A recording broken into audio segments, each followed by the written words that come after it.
തുറന്ന് ചോദിച്ച് ബഹുമാനപ്പെട്ട അബ്ദുല്ലാഹി ഇബ്നു അംർ റളിയല്ലാഹു അൻഹു. കാരണം ഇനി തുറന്ന് ചോദിക്കല്ലാതെ മറ്റൊരു നിർവാഹമില്ല. 3 ദിവസം എല്ലാ നിലത്തും പരിശോധന നടത്തി ഒരു കാര്യവും കണ്ടെത്താൻ കഴിയില്ല, ഒന്നും കണ്ടെത്താൻ കഴിയില്ല. അപ്പൊ ശരിക്കോട് ചോദിച്ചു, ഇങ്ങനെ മാലിന്യ വിഷയങ്ങൾ ഉണ്ടായി, എന്താണ് ഇതിനുള്ള കാരണം എന്ന് ചോദിച്ചു. അപ്പൊ പറഞ്ഞ മറുപടിയാണെങ്കിൽ നമ്മൾ ഏറ്റെടുക്കുന്നത്. അപ്പൊ ബഹുമാനപ്പെട്ട സയ്യിദ് റളിയല്ലാഹു തആല പറഞ്ഞ മറുപടിയാണ് അടിവരയിട്ട് ചിന്തിക്കേണ്ടത്. ബഹുമാനപ്പെട്ട സയ്യിദുനാ സയ്യിദ് റളിയല്ലാഹു തആല പറയുകയാണ്, മാ റഅയ്ത ഗൈറ അന്നി ലാ അജിദു ഫീ നഫ്സി ലിഅഹദിൻ മിനൽ മുസ്ലിമീന ബിശാ വലാ അഹ്സദു അഹദൻ അലാ ഖൈരി അഅതാഹു അല്ലാഹു ഇയ്യാഹ് എന്ന് ബഹുമാനപ്പെട്ട സയ്യിദ് റളിയല്ലാഹു തആല പറഞ്ഞു കൊടുക്കുകയാണ്. അനക്കൊന്ന് കേൾക്കണോ അംറേ, ഞാൻ ചെയ്തിരുന്ന അമലുകളൊന്നും ഞാൻ ചെയ്തിട്ടില്ല. പക്ഷേ എനിക്ക് എന്റെ കൽബിൽ ഒരു മുഅ്മിനായ മനുഷ്യരോട് യാതൊരു നിലയ്ക്കുള്ള ഒരു അണുമണി തൂക്കം പോലും ഒരു വൈരാഗ്യവുമില്ലാതെ പോലെ തന്നെ ഒരു മനുഷ്യന്റെ ഉയർത്തെഴുന്നേൽപ്പിന്റെ കാര്യത്തിൽ എനിക്കൊരു അസൂയയുമില്ല. ബഹുമാനപ്പെട്ട സയ്യിദ് റളിയല്ലാഹു തആല അൻഹുവിന്റെ മറുപടി എന്താണ്? പ്രിയപ്പെട്ടവരെ, നമ്മളെങ്ങാനും ഒരു മനുഷ്യന്റെ കാര്യത്തിൽ അസൂയ വെച്ചാൽ, അവനോട് നിന്റെ പേരിൽ വൈരാഗ്യം വെച്ചാൽ, നമുക്കുള്ള സുഖലോക സുഖം നിഷേധിക്കപ്പെടൂലേ? ഈ സംഭവത്തിൽ നിന്ന് മനസ്സിലാകുന്നതല്ലേ പ്രിയപ്പെട്ടവരെ, നമ്മുടെ ഏതേത് പ്രവർത്തനങ്ങൾക്കാണ് നരകത്തിൽ കിടക്കേണ്ടി വരിക എന്നൊന്നും നമുക്കറിയില്ല. അതുപോലെ സുഖലോക സ്വർഗത്തിൽ കിടക്കാൻ ചിലപ്പോ വലിയ വലിയ നിസ്കാരക്കാരനായതുകൊണ്ട് ചിലപ്പോൾ കിടന്നെന്ന് വരില്ല. ചെറിയ ചെറിയ നിസ്സാരമായ പ്രവർത്തനങ്ങൾ ചെയ്തുകൊണ്ട് സുഖലോക സ്വർഗത്തിൽ പ്രവേശിച്ച എത്രയോ പദങ്ങളും സംഭവങ്ങളും ബഹുമാനപ്പെട്ട ഹദീസിന്റെ ഗ്രന്ഥങ്ങളിൽ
ബഹുമാനപ്പെട്ട റസൂലുള്ളാഹി സ്വല്ലല്ലാഹു അലൈഹി വസല്ലം തങ്ങളുടെ ഒരു ഹദീസിൽ നമുക്ക് കാണാൻ കഴിയും. ഒരു മുഅ്മിനായ മനുഷ്യൻ പരിപൂർണമായി വുളൂ ചെയ്തു. പരിപൂർണമായി വുളൂ ചെയ്യാതെ പറഞ്ഞാൽ എല്ലാ നിലക്കും കൈകാലുകൾ കയറ്റിക്കഴികൾ സുന്നത്താണ്.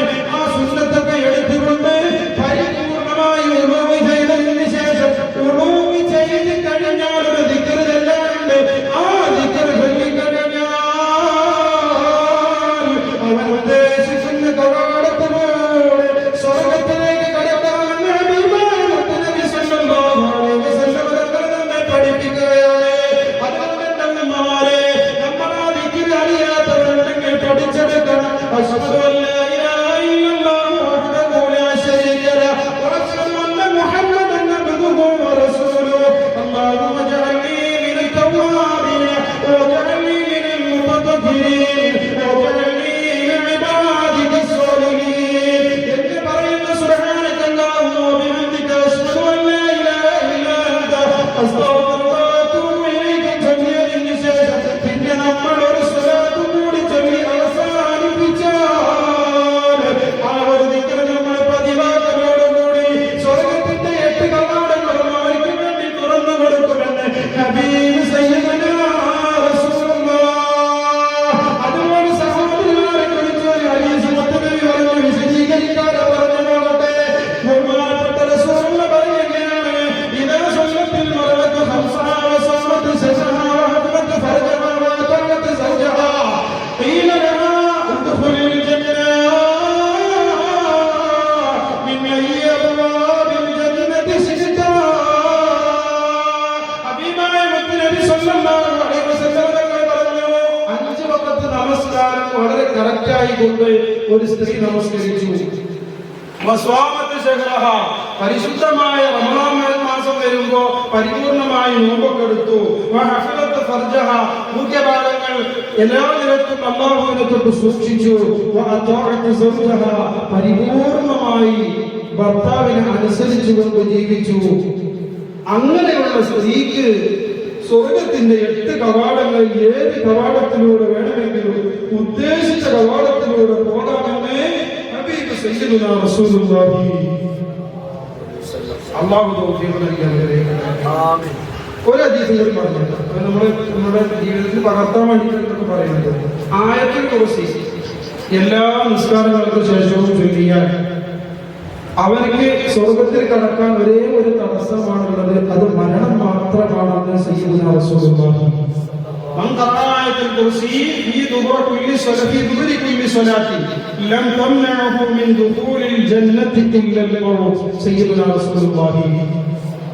എല്ലാ നിസ്കാരങ്ങൾക്ക് ശേഷവും നമ്മൾക്ക് ചെല്ലാറുണ്ട്. അതിന്റെ പ്രതിഫലം അറിഞ്ഞുകൊണ്ട് തന്നെ നമ്മൾ ചെല്ലാം. അറിഞ്ഞുകൊണ്ട് തന്നെ നമ്മൾ എന്ത് ചെയ്യാം? അത് ചെല്ലാം. ഈ ചെല്ലാത്തവരുണ്ടെങ്കിൽ അത് ചെല്ലാൻ ശ്രമിക്കാം. ഇനി നമുക്ക് ദുആ ചെയ്യാൻ നേരമില്ലെങ്കിലും നമ്മൾ ഈ ഒരു കാണാതെ അറിയുന്നതാണല്ലോ, അത് നമ്മൾ എന്ത് ചെയ്യണം? കൊണ്ടുവരണം. അതുപോലെ തന്നെ സാമ്പത്തികമായ എല്ലാ സാഹചര്യങ്ങളും ഒത്തുവന്ന് ഒരുത്തൻ അതിന്റെ എല്ലാ കാര്യങ്ങളും, അതിന്റെ ഡിമാൻഡുകളുണ്ടല്ലോ, ഹജ്ജ് നിർബന്ധമാകാനുള്ള ഡിമാൻഡുകൾ, ആ ഡിമാൻഡൊക്കെ ഒത്തുവന്ന് ഹജ്ജ് ചെയ്താൽ ആ ഹജ്ജിന്റെ പ്രതിഫലമായി സുഖലോക സ്വർഗമല്ലാതെ മറ്റൊന്നും ഇല്ല എന്ന് ഹബീബ് സയ്യിദുനാ റസൂലുള്ളാഹി. അവിടെ ഒരു കാര്യം കൂടി ഞാൻ കൂട്ടിച്ചേർക്കുകയാണ്. സാമ്പത്തിക ഭദ്രതയൊക്കെ എത്തി എന്നിട്ടും നമ്മൾ ഹജ്ജ് ചെയ്യാതെയാണ് മരണപ്പെടുന്നത് എങ്കിൽ നമ്മൾ അല്ലാഹുവിന്റെ മുമ്പിൽ നമ്മുടെ സമ്പത്തിനെ കുറിച്ച് തീർച്ചയായും നമ്മൾ മറുപടി പറയേണ്ടി വരും. അല്ലാഹു നമ്മെ കാത്തുരക്ഷിക്കട്ടെ. ഹജ്ജ് ചെയ്യാനും ഉംറ ചെയ്യാനും നമ്മൾ മനസ്സിൽ അഗാധമായ ഒരാഗ്രഹം നമുക്കുണ്ടെങ്കിൽ തീർച്ചയായും അവിടെ എത്തിപ്പെടും എന്നതിൽ യാതൊരു സംശയവും. ഈ അടുത്ത പത്രമാധ്യമങ്ങളിലൂടെ നമ്മൾ ചിലപ്പോൾ വായിച്ചിട്ടുണ്ടാവും അല്ലെങ്കിൽ കേട്ടിട്ടുണ്ടാവും. ഒരു മൻസൂർ, ഒരു ഈജിപ്ഷ്യൻ നിവാസിയായ മൻസൂർ അൽ ഖദ്ദാഫി എന്ന് പറയുന്ന ഒരാളെ അദ്ദേഹത്തിന്റെ ക്ലിയറൻസുമായി, ഡോക്യുമെന്റ്സ് ക്ലിയറൻസുമായി ബന്ധപ്പെട്ട് അദ്ദേഹത്തിന് പോകാൻ കഴിയാത്ത ഒരു സംഭവത്തെ കുറിച്ച് നിങ്ങൾ ആരെങ്കിലും വീഡിയോകളിലൂടെ കണ്ടോ? വാട്സപ്പിലൊക്കെ കണ്ടിട്ടുണ്ടാവും, വീഡിയോ കണ്ടിട്ടുണ്ടാവും, ചാനലൊക്കെ എടുത്ത് റിപ്പോർട്ട് ചെയ്ത ഒരു സംഭവമായിരുന്നു. വളരെ ആഗ്രഹത്തോടു കൂടി, എല്ലാ നിലക്കുമുള്ള ആഗ്രഹത്തോടു കൂടി പണമൊക്കെ അടച്ച കാര്യങ്ങളൊക്കെ ക്ലിയർ ചെയ്ത് എയർപോർട്ടിൽ വന്ന് ക്ലിയറൻസിന് ഇമിഗ്രേഷൻ കാര്യങ്ങളൊക്കെ ക്ലിയർ ചെയ്യാൻ വേണ്ടി പോയ ആള് ഖദ്ദാഫി ഖദ്ദാഫി എന്ന് പറയുന്ന അദ്ദേഹത്തിന്റെ ഒറിജിനൽ പേരോട് കൂടി, എന്താ പറയുന്ന പേര് ഓർമ്മ കിട്ടുന്നില്ല, മൻസൂർ ഏതായാലും എന്റെ പേര് ഏതായാലും ഉണ്ട്, അതുകൊണ്ട് എനിക്ക് ഓർമ്മയുണ്ട്. അതാ ഞാൻ അങ്ങനെ പറഞ്ഞത്. അതേതായാലും പിന്നെ അവസാനമുള്ള കുടുംബ പേരാണ് ഈ ഖദ്ദാഫി. ഈ ഖദ്ദാഫി എന്ന് പറഞ്ഞ പേര് അവിടെ ലെബനാന്,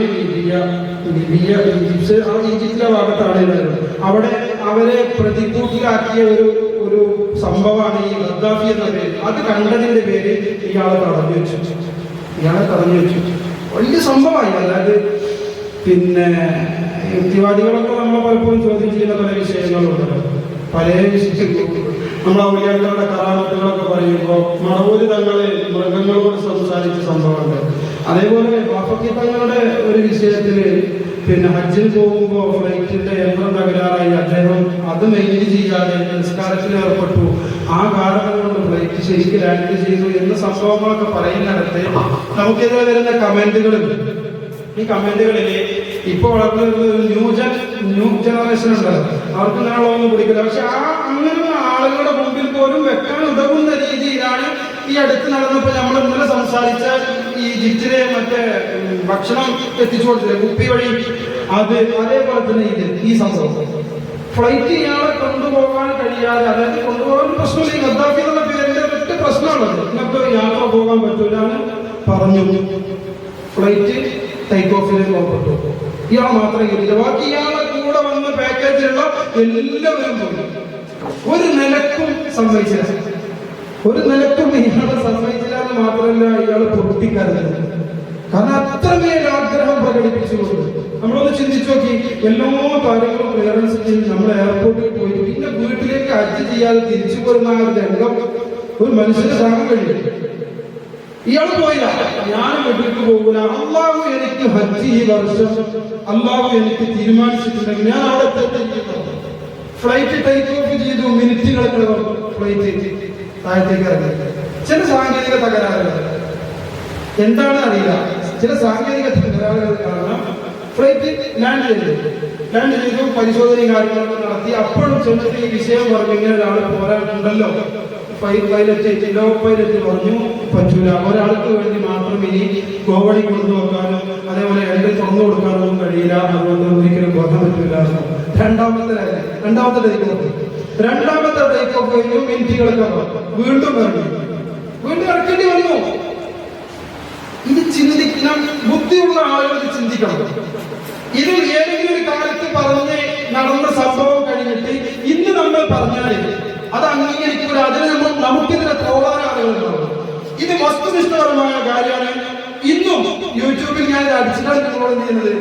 പ്രസംഗിക്കുന്നത് മീഡിയ വഴി വളരെ വിശദമായിട്ട് കൊടുത്തിട്ടുണ്ട്. അന്നാമയും തോപ്പിലാക്കി അങ്ങനെ അതിന് നിങ്ങളുടെ പേരടിച്ചാലും യൂട്യൂബിൽ ഈ വിഷയമുണ്ട്. അപ്പൊ അതിൽ പറയുന്നത് രണ്ടാമതും ലാൻഡ് ചെയ്യുകയാണ്. എന്നിട്ട് പൈലറ്റ് പറയുന്നൊരു വാക്കുണ്ട്, ആ ക്യാൻസൽ ചെയ്ത ആളുകൾ അദ്ദേഹത്തെ നിർബന്ധമായിട്ടും കൊണ്ടുപോകണം, അദ്ദേഹത്തെ കൊണ്ടുപോകാതിരിക്കാനേ പാടില്ല എന്ന് മെയിൻ പൈലറ്റ് പറഞ്ഞു. ഈ ഒരൊറ്റ ആൾക്ക് വേണ്ടി ഫ്ലൈറ്റ് ലാൻഡ് ചെയ്യാവുന്ന കാലാവസ്ഥ മോശം, മറ്റുള്ള കാര്യങ്ങളും ശുദ്ധവായു കിട്ടാത്തതിന്റെ പല കാരണങ്ങളും പറയുന്നുണ്ട്. ലാൻഡ് ചെയ്തു, പിന്നെ കോവണി കൊടുത്തു വെച്ചു, അയാൾക്ക് വേണ്ടി തുറന്നു കൊടുത്തു. അയാൾ സുന്ദരമായി കടന്നു ചെന്നു. സുന്ദരമായി ഫ്ലൈറ്റ് ടേക്ക് ഓഫും അവിടെ എത്തി ലാൻഡും ചെയ്തു. ലാൻഡ് ചെയ്തതിനു ശേഷം അദ്ദേഹത്തിന് ഉജ്ജ്വലമായ സ്വീകരണം. ആര്?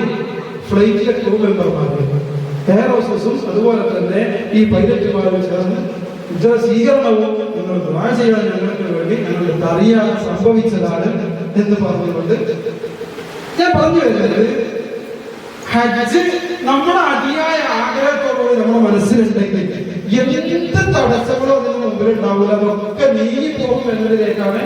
അതും അതേപോലെ തന്നെ ഇങ്ങനെ യുക്തിവാദികൾക്കുള്ള ഒരു മറുപടി. വയനാട് ഉരുൾപൊട്ടലുമായി ബന്ധപ്പെട്ട് നമ്മളൊരു സംഭവം പറഞ്ഞു, ഒരു സംഭവം ഉണ്ടായിട്ടുണ്ട്. പിന്നെ ഒരു ആന വന്നിട്ട് ഞാൻ ആ വിഷയങ്ങൾ പറഞ്ഞു. ഒരു ആന രാത്രി കിടന്നുറങ്ങിയ മനുഷ്യന്മാർ പിന്നെ മണ്ണിനടിയിലാണ്. അതിൽ നിന്ന് രക്ഷപ്പെട്ടവർ നോക്കുമ്പോൾ കാട്ടിൽ നിന്ന് ആനകളോ വലിയ വലിയ ഹിംസ്ര ജന്തുക്കളൊക്കെ താഴത്തേക്ക് ഒലിച്ചു വന്നിട്ട് ചിലര് ജീവനുണ്ട്, ചില ജീവനോട് ഇറങ്ങി വരുന്നു. ഇതിന്റെ ഇടയിൽ പാതി ജീവനായ മനുഷ്യന്മാർ വീട് നഷ്ടപ്പെട്ടു, സ്വന്തം ഉറ്റവർ ഉടയവർ എല്ലാവരും നഷ്ടപ്പെട്ടു. ഇതിനിടയിൽ ഒരു ആനയുടെ മുമ്പിൽ പെട്ടിട്ട് ഒരു വയോവൃദ്ധയായ ഒരു അന്യ മനസ്സിൽപ്പെട്ട ഒരു സ്ത്രീ, ഇന്നും ഉണ്ടല്ലോ അതിന്റെ വീഡിയോ. ആ സ്ത്രീ പറയുന്ന വിഷയം, ആ ആന ആക്രമിക്കാൻ വരുന്നത് പോലെ വന്ന ആനയോട് ഈ സ്ത്രീ പറയാണ്, ഞങ്ങളെ ഒന്നും ചെയ്യരുത്, ഈ അവസ്ഥ നിനക്ക് അറിയില്ലേ എന്ന് പറഞ്ഞുകൊണ്ട് പച്ച മലയാളത്തിൽ ആനയോട് സംസാരിക്കുമ്പോൾ ആന അടുത്ത് വന്നുകൊണ്ട് നിന്നുകൊണ്ട് കണ്ണിൽ നിന്ന് കണ്ണുനീര് ഒറ്റി വീഴുന്ന ആനയാണ് ഈ വെല്ലിമാക്ക്, ഈ അമ്മക്ക് കാണാൻ കഴിയുന്നത്. ഇത് CMRനെ കുറിച്ച് നമ്മൾ പറഞ്ഞാൽ അത് വലിയ സംഭവമായി, മുല്ലേര് തലയെ കെട്ടിട്ട് തള്ളുന്നുണ്ടോ, ഭയങ്കര തള്ളലിയാണ് നമ്മളെ ട്രോളാന്. ഇതിപ്പോ നടന്ന സംഭവമായതുകൊണ്ട് അതൊന്ന് സ്റ്റാറ്റസ് വെക്കാൻ ഇങ്ങനെ പറഞ്ഞ ആളുകളെ അതൊക്കെ സ്റ്റാറ്റസ് വെക്കാൻ മുമ്പിലേ. അപ്പൊ ഞാൻ ഈ പറഞ്ഞു വരുന്നത് അതേപോലെ തന്നെ ഇങ്ങനെ പറഞ്ഞ സംഭവങ്ങളെ, കടത്തിന്റെ കാര്യം നമ്മൾ ഒരു സംഭവം പറഞ്ഞല്ലോ. കടം കൊടുക്കാൻ എത്തിപ്പെടാൻ പറ്റാത്തതിന് പലക തുറന്ന് അതിൽ നിറച്ചുകൊണ്ട് കടലിലേക്ക് എറിഞ്ഞ് അവകാശിയിലേക്ക് എത്തിയ സംഭവം, അങ്ങനെയുള്ളത് പറഞ്ഞാൽ വിശ്വസിക്കാനും പ്രയാസം. പക്ഷേ ആ സഹോദരി ചെയ്ത മനുഷ്യാവകാശ പ്രവർത്തകയായ സഹോദരി ചെയ്ത സംഭവം നമ്മുടെ മുമ്പിൽ കണ്ടതേ നമ്മൾ വിശ്വസിക്കൂ എന്ന് ഒരിക്കലും നമ്മൾ വശീകരിക്കാൻ പാടില്ല. നമ്മുടെ മുമ്പിലാണ് അദൃശ്യമായ കാര്യങ്ങളിൽ പലതും വിശ്വസിക്കുന്നവരാണ്, വിശ്വസിക്കേണ്ടവരാണ്, വിശ്വസിച്ചേ മതിയാവൂ. എന്നാലേ ഈമാൻ പരിപൂർണമാവുകയുള്ളൂ. അല്ലാഹു നമുക്ക് തൗഫീഖ് നൽകി അനുഗ്രഹിക്കട്ടെ. സമയം ഒരുപാട് അങ്ങ് പോയി. ഇൻഷാ അല്ലാഹ് ഇനി എന്താണ്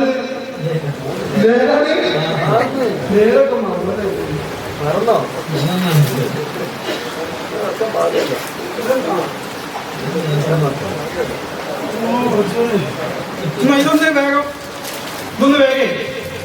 ഒന്ന് വിളിച്ചാൽ ഇനി നമ്മൾ മക്കളുണ്ടാക്കിയതുപോലെ എനിക്ക് തോന്നുന്നത് ഇവിടെ ഉണ്ടാക്കിയതിനേക്കാണ് നല്ലൊരു